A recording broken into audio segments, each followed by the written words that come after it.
Oh, how he is bleeding, Hannah whispered again in a solemn voice.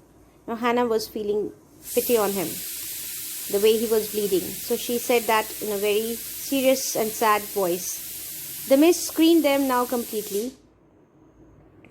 The mist surrounded them, covered them completely.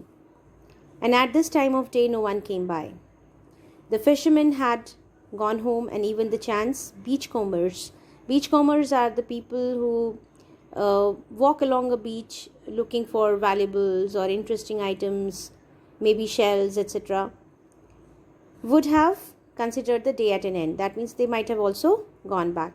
So the place was lonely, nobody was around. What shall we do with this man? Sadao muttered. He mumbled.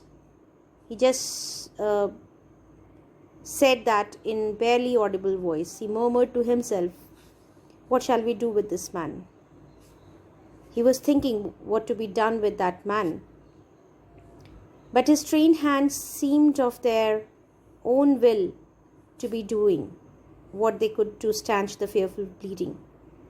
On one hand, he was muttering because the injured man was not a Japanese man, he was an American, and Americans were supposed to be their enemies.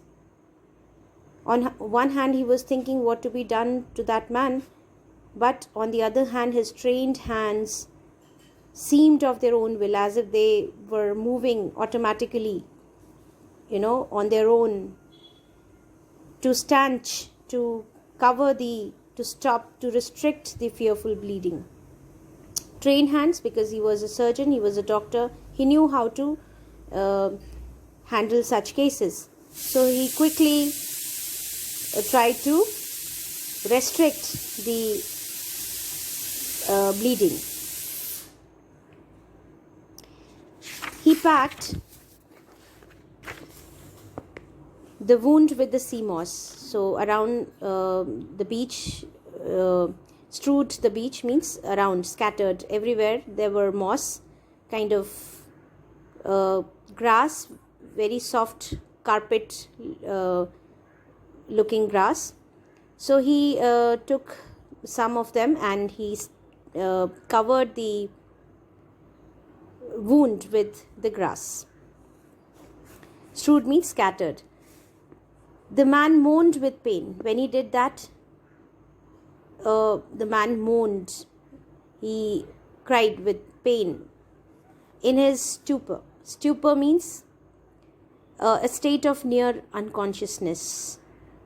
But he did not awaken.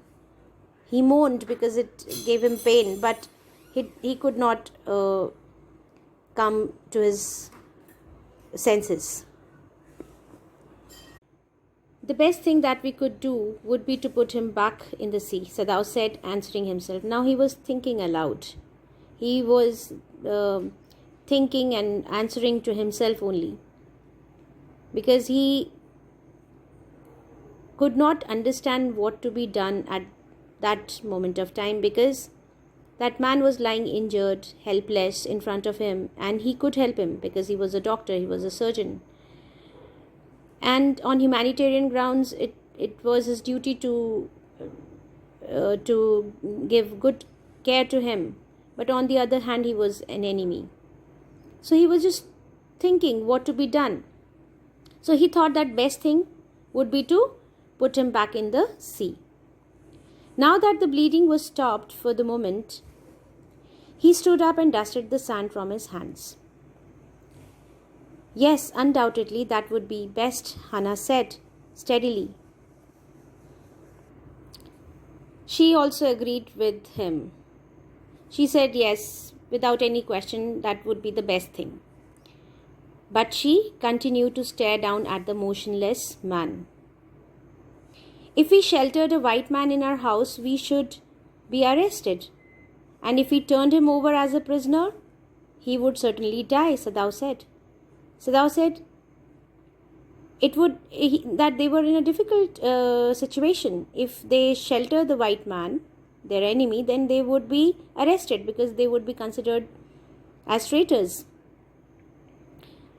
And if they turn him over, give him to the police or to the army, then he would certainly die. They would kill him. So he was in a fix. So they were in a fix. They were in a dilemma of duty. They were in a situation in which they had to make a difficult choice.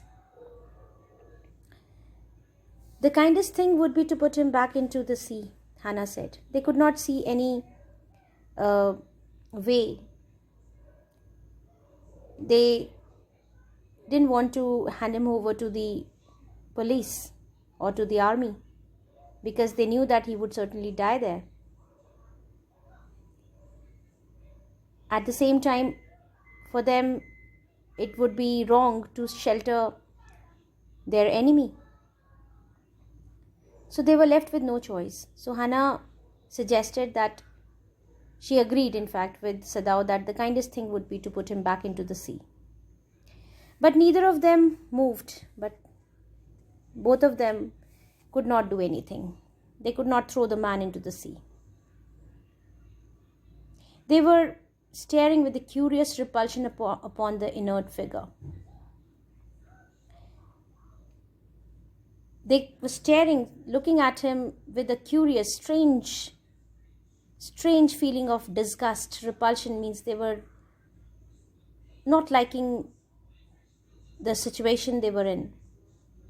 Upon the inert figure, inert means motionless. So they were looking at the motionless young fellow with disgust.